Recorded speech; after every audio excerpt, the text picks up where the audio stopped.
because it hurts so much to be in the body. It hurts so much to be alive and not be allowed to live. And especially as children, we can't put words on that kind of pain. It's existential, you know? So that's how thoughts and emotions can cause disease.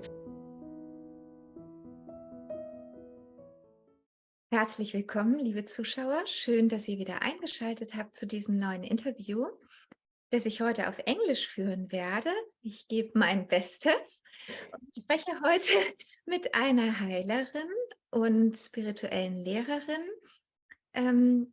die im deutschsprachigen Raum noch nicht so sehr bekannt ist und die ich euch gerne vorstellen möchte. Skylar Acamesis ist Heilerin, spirituelle Lehrerin, Medical Intuitive. Sie ist Ernährungsberaterin, sie ist Lehrerin für Theta Healing und sehr viel mehr. Und wir sprechen heute über ihre Medical Intuitive Technik.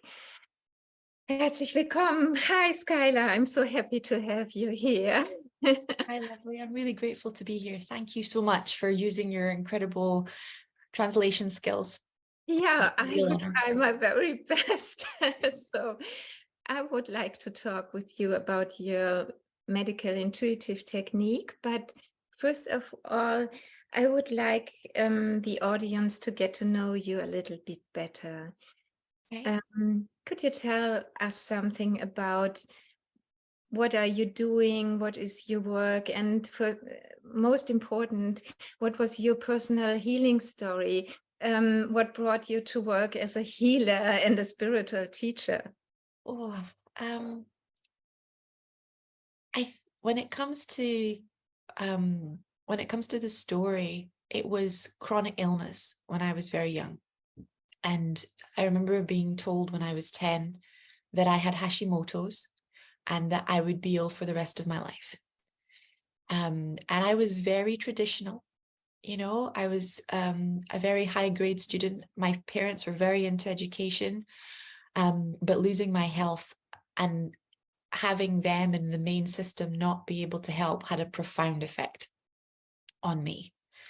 And I think it opened me to a higher power or to other things that I would not have been open to without that illness. And I had a big spiritual awakening at 17. And then within a year, my illnesses had resolved. And that's when it became real for me that your illness comes from a disconnection from God and a disconnection from yourself. But I didn't know how powerful that was. I just knew that I wanted to help people, and that's how it began. And then it grew into medical intuition. So I wanted to talk about your medical intuitive technique that you developed. We can begin with a very basic question. What is health and what is a disease? From a metaphysical perspective, disease is a disconnection from yourself and a disconnection from your higher power that causes so much distress or dis-ease in your body that you no longer want to be on the planet, or that your pain manifests in the planet. Health is a manifestation of wholeness within yourself and within your connection to a higher power. The two things are so connected because it's the higher power that made us and that remembers who we are, even when we've forgotten, even when there's parts of our nature that we reject or we don't understand. So many people reconnect to themselves, and it doesn't seem to be enough to create permanent health. But when they reconnect to their higher power, they remember something that's far beyond me and you, that keeps that within them and helps them create a life that's in alignment with who that is, what they came here to do, who they came here to be. Medical intuitive technique was created because, especially at the beginning of COVID, I suddenly had an explosion of clients because especially in the UK, all of the GPs closed, all of the hospitals closed. And suddenly there were so many people who were waiting and waiting and waiting, and who were not in a small amount of pain. They were waiting for surgeries, or they were waiting for everything from injections to what's it called, doctor's appointments. And I was in London. I had a small and decent clinic. It was filled most of the time, but suddenly I had queues, and I didn't know how to make sure that those people would be safe and they would be taken care of if I gave them to somebody else, because there wasn't anyone else at that point that I knew doing what I was doing. I knew people that did body scans. I knew people that could do, like theta healing and digging, but I didn't know that they would be able to be with the pain the way that I was. I didn't know if they would potentially become triggered by the other person's disease, which I saw a lot do, because most of the trainings are like a week long or a few days long. And that level of pain, especially if the person's been in it for 10, 20 years, it triggers people, and especially the kids. That one was a whole different system. And then, just for fun, I found out I was pregnant. And that's when I was like, okay, I have to do it now, because if I don't do it now, then I'm definitely not going to do it for another 4 or 5 years. And I remember my brain going, you're going to launch a medical intuition course in the middle of a pandemic. It can't be more obvious.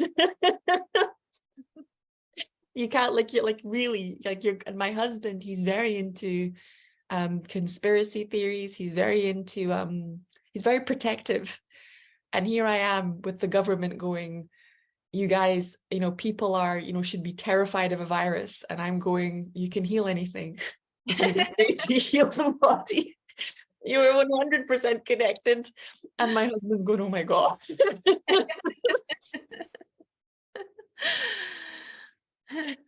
And I remember him saying, I'm going to go out. He went out to a lot of protests. And he's saying, Sky, look, I'm going to do my best and I'm going to have your back. And he's like, but I don't know, it's either going to be fine or it's not going to be fine. But I think that was the catalyst. I think that there were so many people asking why. I think that there were so many people particularly because at that point, COVID was incurable. There was no solution, that were suddenly praying and asking questions and going higher than what was available, that it was just some sort of divine timing. But for me, it was needing to help people because, I'm not good at watching people suffer long term if you can help. And the other aspect was, getting pregnant with my son and realizing that within 9 months, I would be, not be able to help at least for 3 to 4 months, but also that the mortality kicks in when you're going to do childbirth. You're not going to live forever. If there's a chance that I'm not here, God knows how many lifetimes that has come up for me. Then this work needs to be there now. People need to have it now, just in case. So there you go. That's how it came about. Yeah. So you talked about our disconnection from God, and this is the root of a disease. During the last 10 years, I worked a lot with reprogramming beliefs. Mm-hmm. And during your medical intuitive technique, I was confronted with my feelings, and very intensively confronted with my feelings. And I noticed how strongly I was disconnected from them and also disconnected from my body. So what is the significance of thoughts and what is the significance of emotions for healing? So what explained this to me was A Course in Miracles. Mm. Right? But for many, almost 20 years now, I've been heavily into Course in Miracles. And it just explains in a very simple way that's non-denominational, powerful spiritual laws and principles. But what it explains is that The body was never supposed to hold thoughts, and the body was never supposed to hold emotions. Right? Those were supposed to be processed by your soul and your higher mind, what we actually call the soul chakra, which is above your head. What happened through history is that we were taught that we were only a body. And this is very Newtonian thinking, right? And you can also see the explosion in disease that came with that idea. Because before then, humans were taught from birth that they were a soul in a body, having a human experience. Whatever religious abuse was going on, they knew that they were a soul in a body. Then when Newtonian thinking came along, they were taught that they were a body without a soul. And that transferred all of the thoughts and all of the emotions into the physical body. And as long as your thoughts are, I would say, relatively balanced, your body will still work. When the thoughts become out of balance, and the more that we are in pain, the more that we suffer, the more injustice that we have, which inevitably accumulates as we get older, right? Depending on where that is happening, because each group of organs represents a different heaven or a different energy system or a different aspect of our lives, right? A different place in the wheel of life. And you will find that you experience pain in those areas. So for example, for me, because I was a child and in my home, children weren't allowed to have a voice, right? So that's where the thyroid issues came in, because my job was to do what my parents said and to do it well. It wasn't to be myself. So and that's not the way, that's what I mean. That's not the way God makes children. God makes people to come here and do what God wants. He doesn't make people to come here and be clones of their parents or of their government, or, there's a higher power that very much has a purpose for people. And when we decided that we were only bodies, that was another consequence, is that then we think of children as something that we made instead of something that comes through us, but doesn't belong to us and never did, right? With their own natures and their own thoughts. And you don't have to look far to find a lot of parenting books teaching you how to control a child. It's very hard to find a parenting book teaching you how to love a child. Right? So you can see that absence of love, not just when the child is born, but when the child is in the womb, creates distortions. Now, there's a big difference between thoughts and emotions. And what I'm about to say is a little bit controversial, even in metaphysical circles, but it's my experience. Emotions come first. So you have emotions before you know what a thought is, before you can put an alphabet together. Emotions are energy, and energy is the language of the universe. A baby feels sad, feels angry, feels happy, before it can put words together. The thought is the ability to organize emotions and organize energies, right? Which comes as part of our divine right order. They both exist in symbiosis, because thoughts exist regardless of whether you were born, and emotions exist regardless of whether you were born. So you're tapping into the collective consciousness of both. But for humans, we definitely experience energy first, and then we organize them into thoughts. And that divine feminine, then divine masculine, which is very not the way the world is right now. Chaos, then order, right? But the way emotions create disease is that we are taught not to connect to energy and not to feel feelings. We're taught to control feelings. And we are taught to very much that only some feelings are safe, right? And in humans, mostly it's happiness and sadness are safe and the rest are not safe. There's over 3,000 feelings, right? When you're not taught to feel and you are a being, like you are an omnipresent being, of course it leaves you in balance. And that's why you get men that are tend to be more angry and women that tend to be more sad, not because we are not able to express that there is more, but because we were told that there being more is wrong. Right? And both thoughts and feelings are an expression of life. They're an expression of the universe. They are bigger than us, and humans can't handle living a lie. So when we're told that we have to lie about the full extent of our feeling, the full extent of our thoughts, the full extent of our desires, the full capacity of who we are and what we came here to do, that makes us really, really sad. There's a grieving process that goes on. You know, there's a grieving process that goes on, and there's a, like you said, a disembodiment, because it hurts so much to be in the body. It hurts so much to be alive and not be allowed to live. And especially as children, we can't put words on that kind of pain. It's existential, you know? So that's how thoughts and emotions can cause disease. They're huge. And this is why with medical intuitive technique, I kid you not, they're huge. If you imagine that each one represents a university, like thoughts represent, like, let's say Harvard University, and thought and emotions represent Cambridge University, right? They're huge. You could go there and study your whole life and never really understand. And you could work for, like you said, 10, 20, 30 years, but only be in one department and not understand the other department.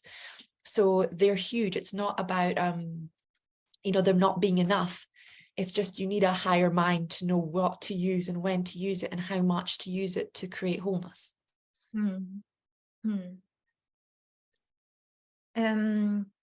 What I found special in your technique was working with the wounded self. Could you explain us what is the meaning of the wounded self? So the wounded self is an ancient archetype that's been with healers a long, long time. And it came to my awareness very early in my healing journey. I think it started with me because I was wounded, right? And that's what took me to healing, but I couldn't see it in myself. But the first powerful healer that I met had ME, and he would heal people, but he couldn't walk from the conservatory to the kitchen. He had a wheelchair.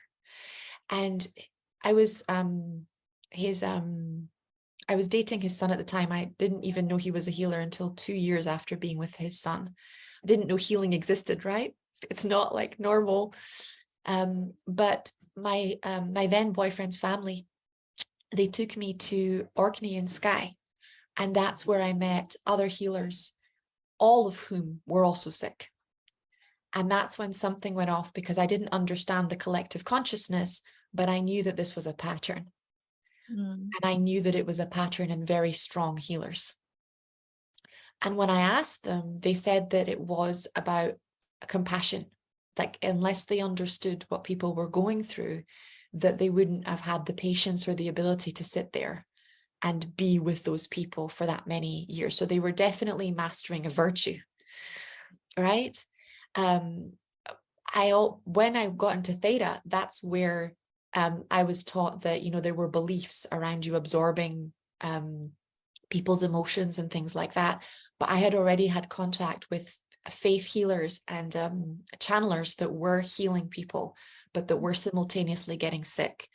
And I did see many Theta and many hypnotists, because I was already a hypnotist then, who were also getting sick. And I found it a pattern. Even in me, I had to be very careful in the beginning, more with children than adults, right? Much more with children than adults, that I wouldn't just, because the words came out almost involuntarily. I would be sitting next to their bed. I would be seeing how much they were suffering, and the words would say, God, take me instead, right? Give it to me. Just, if they don't have to suffer, I'll take it. And you could see the bargaining, and it's such a big part of the collective consciousness, right? Somebody, I'll sacrifice me, or I'll sacrifice something. And I remember those words very young, because I started volunteering with disabled children for Duke of Edinburgh when I was around 14, 15, and seeing little children, who wouldn't ever see, even 5, 6 years old, changes you, so you start to understand the level of heartbreak and soul break many people carry, and the amount that they are willing to sacrifice if something like that can be changed. It also made me very afraid to work with illness, because I was afraid of hurting people. I was afraid of, them getting overexcited and maybe it not working. So it slowed me down quite a bit as well. But the wounded self, became really clear when I started studying alcoholism. And they tell you the story, it's actually a Greek story, of Perseus, who has this massive wound in his masculinity that cannot be cured, and has to go on a pilgrimage to heal himself by remembering who he is and reconnecting to God. And when I got into archetypes, suddenly I understood the collective consciousness. And there wasn't one story, there were many across all the religions about the wounded self. And that's when I realized that the parts of us were going somewhere, right? Even if we don't remember. And Course in Miracles matched it. Course in Miracles said that nothing we lose is, nothing is ever lost in the mind of God, right? It always goes somewhere. And that everything that we've lost will be returned to us, like 7-fold or 14-fold, if we're brave enough to go and ask for it to be returned. Whatever was taken, whatever was stolen, whether it's health or family or friendship, or that it will be returned. And that's when it clicked, that if we worked with the wounded self archetype, that the wound would have the answers to what caused the disease, even if it didn't have the answers to what was going to create wholeness. In different techniques, we take different ways to connect to the divine. Or I would like to say to remember that we are always connected with the divine. In your medical intuitive technique, you choose the way through the heart into the heart of God. Why did you choose this way? I chose it because of the emotions. I found, because I tried many different induction techniques with hypnosis. Sometimes you would go through a rainbow, sometimes you would go through your head. There was, like I said, there's always a door, there's always steps or a cave. But I realized that for me, when I went through the heart, I had much deeper access to my emotions, both for clearing them, but also for facing them. Like there was courage in the heart that I needed. I needed for what was coming. It takes a lot of courage to face your memories and to face everything that we are, for both your gifts and your failures. You know, so I find that going through the heart created that. And I also find that going through the heart affects the torus field and helps create the body faster than if I use other parts of the energy system. But I also have had, like, I chose the heart, but I've also had great success going through the sacral chakra and the womb as well.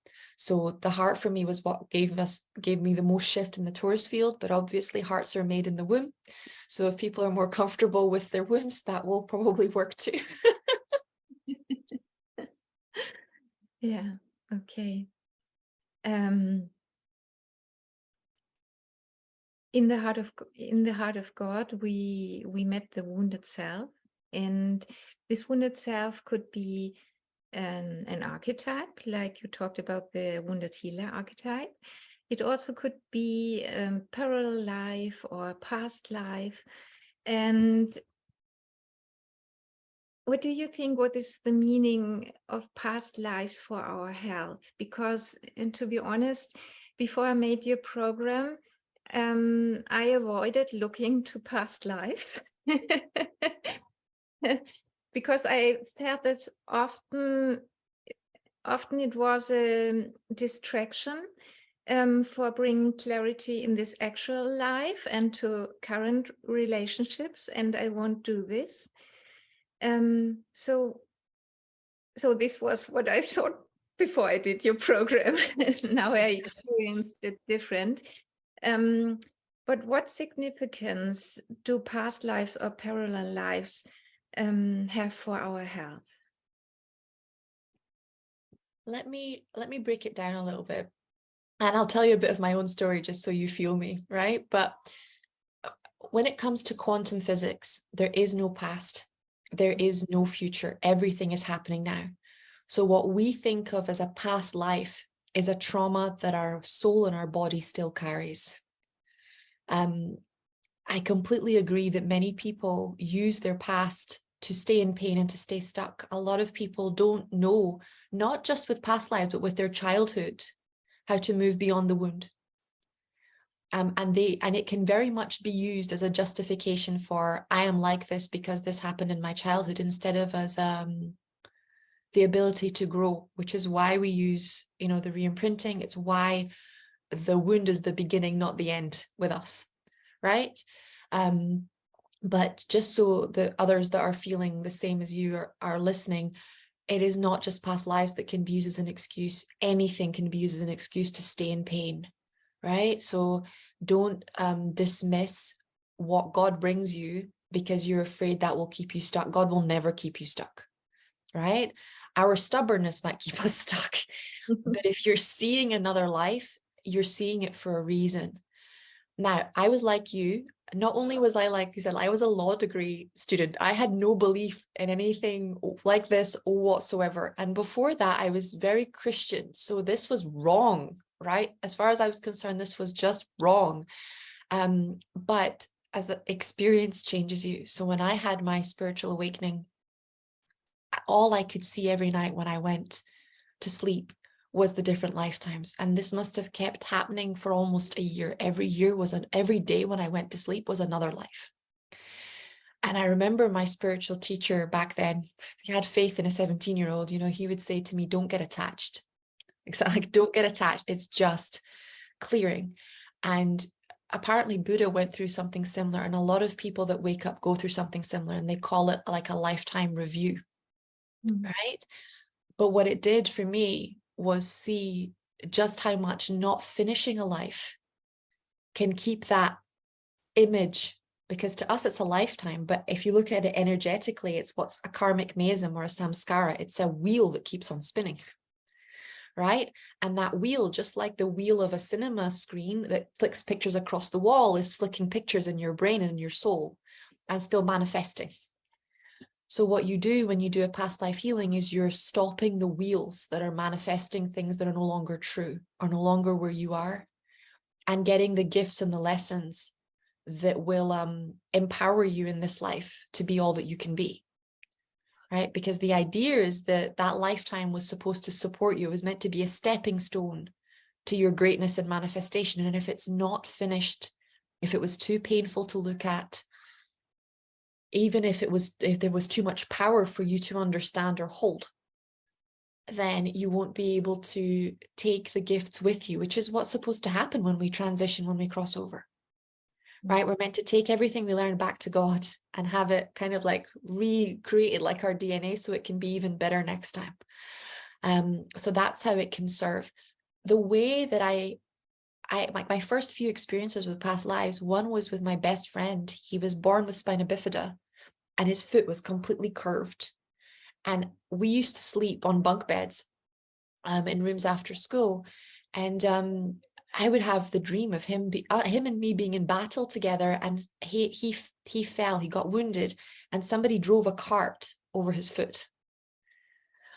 Now, when I asked why that kept manifesting, God said that that was his blessing, because what he asked God in return was to never go to war again. So that foot meant that even if there was conscription, he would never have to go. He'd paid his price, right? So there are many beautiful things that come down from other lives as well. Promises, blessings, oaths. Some illnesses are blessings in disguise, right? Because they will stop you from having to commit murder, or stop you from having to do the crazy things that humans may ask you to do just to stay alive. But lives are a powerful thing, whether they're if you think about them as a wheel, but if you also think that the beginning and the end pull, right? So it creates almost like a tornado or a vortex. If you think like this is the biggest bit and you have a little one pushing and a little one pulling, and it's like a tunnel of water, it's a strong energy. If you heal the beginning or you heal the end, the whole shape changes. right? So both, and it's the interesting thing, isn't it? We think of this life as the present, but it might not be. It might not be where the biggest focus of your soul is. It just changes everything. So that's how we use lifetimes. That's how it comes up, particularly with disabilities. Before we're born, it can be very relevant. And sometimes with understanding why our family did things, or even why we chose this family to incarnate to. So there you go. Yeah. To me, my understanding of time completely changed through this training. Mm-hmm. We also learned about scanning the body for vitamins, minerals, toxins, nutritional habits. From your point of view, how important is healthy nutrition and drinking water for a healthy body? I mean, as far as I'm concerned, whenever you have bad nutrition, it's a manifestation of neglect. Right? So that shows the size of the wound, the ability to ignore yourself and your need to be nourished is a huge, huge cause of disease. A huge cause of disease, not just for you, but for the family line, particularly if you're a woman. 70% of gestational illnesses are caused by malnutrition. 78% of women will struggle with malnutrition after they give birth. So you can see the impact on our genetics, on our DNA, on children without even having to blink. And what's happening with our food supply and things like that is pretty mad, because we're not nourishing the soil the way that we need to. We're not taking care of the earth the way that we need to.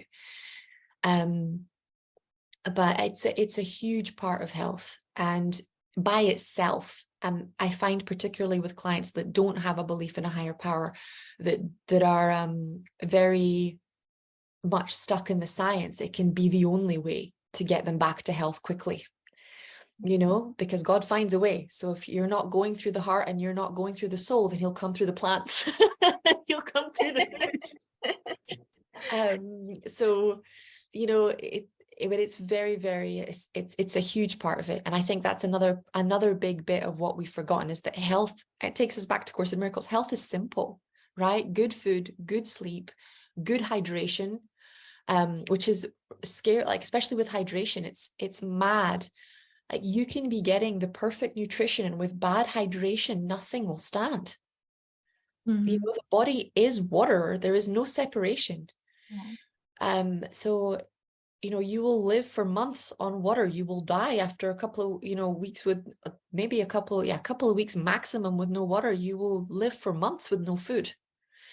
So and there's so many chemicals in our water supply that are, hormone based as well, because when our filters were created, they weren't created to filter out pharmaceuticals. They weren't created to filter out hormones. And this is what is being demanded of it without it being updated. So there's a lot of chemicals in the water that were never there before, and there's a complete unawareness of the damage that not having good water is causing. Not to mention that water imprints the memory of wherever it goes. So, water that used to stay in the country is now traveling around the world, and it's carrying a lot more energy and a lot more information than it ever has before, which is impacting people's bodies, and I think putting a lot more stress on people's bodies than ever before, and they're not even thinking about it. So it is essential, and understanding your own nutrition, your own sleep, your own water, your own lifestyle habits is a part of the, following the breadcrumbs to what's really going on. Because the way you take care of yourself is a mirror of what you think you deserve. But yeah, it is 100% essential. And if you have somebody who's sick but doesn't believe in anything, food is the way to go.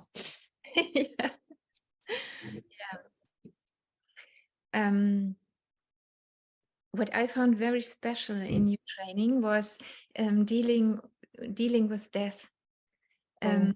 Yeah, you say that it's important to heal our relationship to death. And I found it very important. I think we exclude these important times of birth and death too much from our lives. And in terms of health, can you explain the audience, why is it important to deal with death?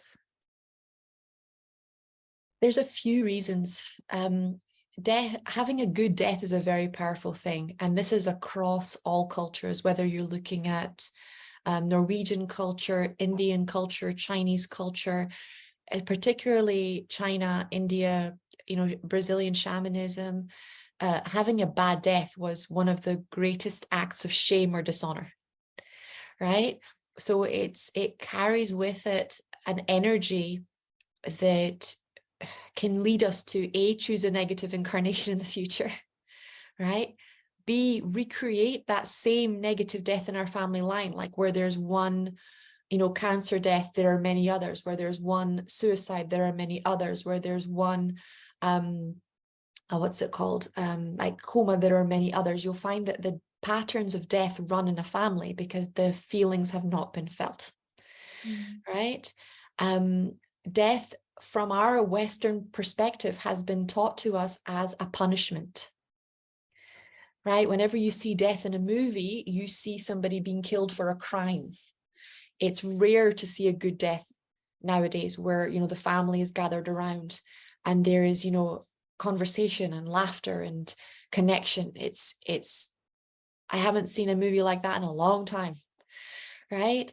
But we're taught that death is a punishment, which is a lie. Death is a birth into eternal life, right? And there are traditions to help us cross over in peace, because deaths can be sudden as well as being planned. Sometimes that's the blessing of sometimes a disease, is that it gives the whole family notice that that person is going, and it gives them time to say goodbye. And it also clears up the resentment and the issues that were had around that person, because people suddenly know that they are no longer going to be embodied, right? When the death is sudden, whether it's, like a mental illness sudden through suicide, or whether it's an accident, or whether it's what's the word? A disappearance, the family doesn't get that chance to complete the lifetime, to learn everything with the presence of the person there. Those conversations are unhad. And then the learning is not completed within that family system. What was supposed to be taken from it is just there. And very often distortions are there. So, because grief is such a powerful feeling, if somebody dies before their time, members of the family might feel like they shouldn't be alive. They have no right to be alive, and they might live like they're already dead, right? They might shut themselves away from the world or start hoarding things, which was very common in wars. You see, like the people that hoard, 9 times out of 10, there's at least one war death in the family, right? Because they're keeping everything just in case. Grief is a strange bedfellow. And there's no time to grieve. In our culture, very often there's even no funeral to grieve.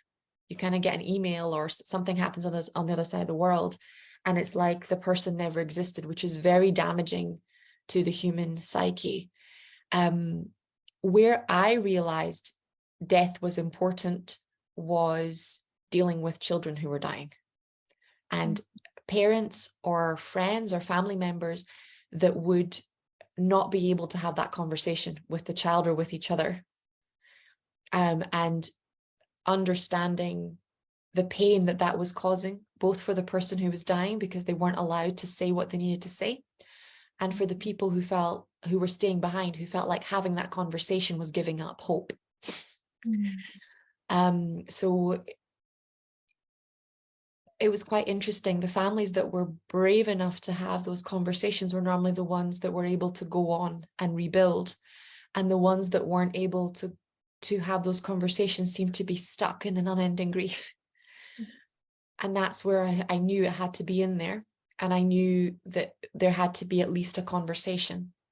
not just with you guys about the clients, but about your own lives, and where these conversations had never been had or people had just gone. But death is huge. Like we talked about before, it pulls. So you'll often see death doors for people, and very similar to the ones their parents had. And what's very funny, that especially that I see now as I'm getting older, is that people know so much that they have conversations. So for example, my husband's father, he died of a stroke when he was in his mid-50s. And my husband, around the same age as his father, was, suddenly started getting the insurance policies and writing wills, and you could feel the death door, even though he wasn't going to go in it, you could feel it saying to him, life isn't permanent, get your ducks in a row, make sure everything is organized. And it's so common and it's interesting how it's earlier for women than men, because we used to die in childbirth. So we tend to get it triggered 25, 30. It's like everything has to be organized in case something happens to us. And for men, it tends to be like 45, 50, because that's where it happened to their parents. That's where their fathers left.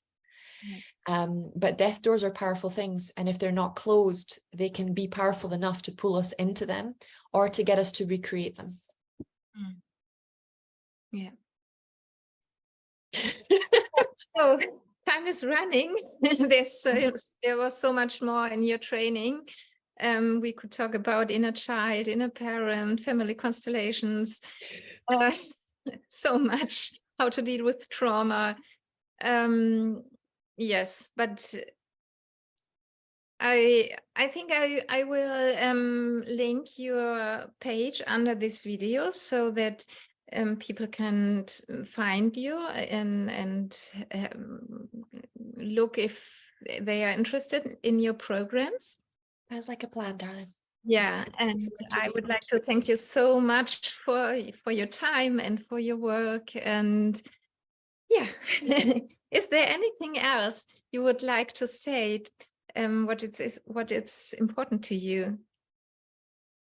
I think the most important thing is the people who are listening, and to know that medical intuition is real and that it is a powerful gift, and that they deserve to have it trained and they deserve to have it awakened, and that even people who, especially the people who think I'm not ready, I'm not qualified, I'm not worthy, it can save lives.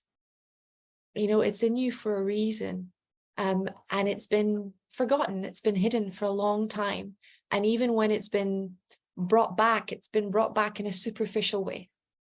So if you want space to really go where you need to go with this, then I'm happy to have a conversation. I'm happy to hold that, because I really think that there are so many people praying for you to wake up to those gifts, and particularly in German, there are so many powerful healers, there are so many powerful teachers, there are so many powerful people. And you guys have your own wounds that need to be healed, right? So I don't know who it's going to call, but I know that you're important. So that's what I wanted to say. Okay, thank you very much, Skylar. You're welcome.